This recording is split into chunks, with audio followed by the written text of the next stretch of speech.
దాడులు జరుగుతున్నాయి, సంస్కృతి మీద దాడులు జరుగుతున్నాయని స్వాములందరూ సమావేశం ఏర్పరుచుకున్నారు. ప్రస్తుతం మనం అంబికా శివయోగి స్వామీజీతో ఉన్నాము. వారిని అడిగి తెలుసుకుందాము ఎటువంటి దాడులు జరుగుతున్నాయి సంస్కృతి మీద, సనాతనం మీద, వారిని అడిగి తెలుసుకున్నాము. గుడుల మీద దాడులు జరుగుతున్నాయి, ఇప్పటి నుంచో దాడులు జరుగుతున్నాయి. ఇప్పుడే మీరు ఈ సమావేశానికి గల ప్రత్యేకత ఏంటి? ప్రస్తుతం ఉన్నటువంటి సమాజం ఒకప్పటి సమాజానికి ఇప్పుడు ఏమీ లేని కారణం, దేశంలో అన్నీ ఉండి కూడా ఏమీ లేవు, విద్య లేదు, జ్ఞానం లేదు, అన్నీ సర్వ సమాజంలో సర్వం ఉన్నాయి కానీ ఏమీ లేదు. ఆ విధంగా మన దేశంలో విదేశీ వలసదారులు వచ్చి దేశాన్ని పాలించి వాళ్ళ ఇష్టంకి వచ్చినటువంటి యొక్క లక్షణాలను మనకు రుద్దారు. వాటి వలన ఏమైపోయిందంటే అట్టడుగు అనగారి వర్గాల వారిని బలహీనతను చూసుకొని ఏలుబెట్ట సందైతే కాలుబెట్ట సందాయి అన్నట్టు వాళ్ళు దేశంలో జొరడమే కాకుండా వాళ్ళ మత విశ్వాసాలను మన అజ్ఞాన జనానికి ముందు చూశారు. ఇప్పుడు ఉన్నటువంటి సమాజం ఏంటంటే ఎవరికైనా వెలుగు వచ్చింది, తెలివి వచ్చింది, జ్ఞానం ఉంది, సంస్కారం ఉంది, విజ్ఞానం ఉంది. ఉన్నటువంటి సమాజంలో ప్రతి ఒక్క యువత ఇప్పుడు ఏమైపోయిందంటే బానిసత్వం. అన్నీ తెలిసి ఎంతో మేము జ్ఞానం ఉండి కూడా బానిసత్వ బ్రతుకుతున్న జీవన విధానం, ఆ విధానాన్ని కొల్లగొట్టడానికి శాశ్వత పరిష్కారం ఏంటి అని ధర్మాచారులు మేము ఇప్పుడు ఇక్కడ కలవలే, చాలా చోట్ల కలుసుకున్నాం. కానీ శ్యాంబాబా మందిర్ కేంద్రీకృతంగా చేసుకొని ఈ హైదరాబాద్ నగరం అనేది ఏదైతే ఉందో నడివద్దున భాగ్యనగరం, మనం తిరిగి వెనక్కి వెళ్ళినట్టయితే భాగ్యనగరం అంటారు. రాజరాజ నరేంద్రుడు పరిపాలించిన భాగ్యనగరంలో అడుగుపెట్టి ఈ చరిత్రని ధ్వంసం చేశారు, మన సంస్కృతిని పాడు చేశారు.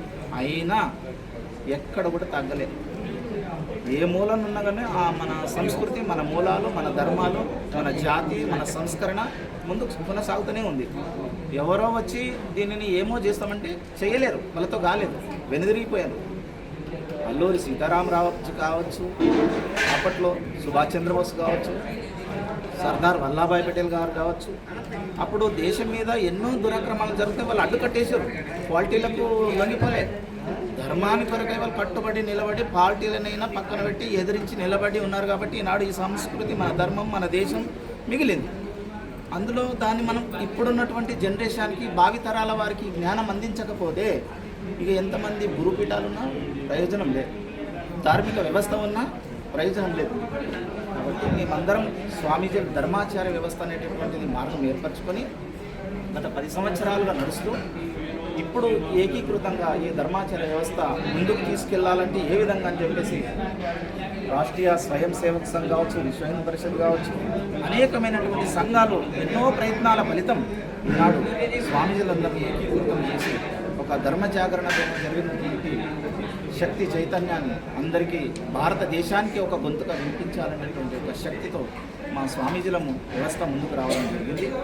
ఆ వ్యవస్థలో భాగంగా ఏదైతే పూర్వ ప్రభుత్వాలు తప్పిదాలు చేసినాయో ఆ తప్పిదాలను మళ్ళీ తిరిగి ఏవైతే రాజ్యాంగాలు ఉన్నాయో ఆ రాజ్యాంగాన్ని కూడా సద్వినియోగం చేసుకోలేనటువంటి స్థితిలో ఉన్నారు.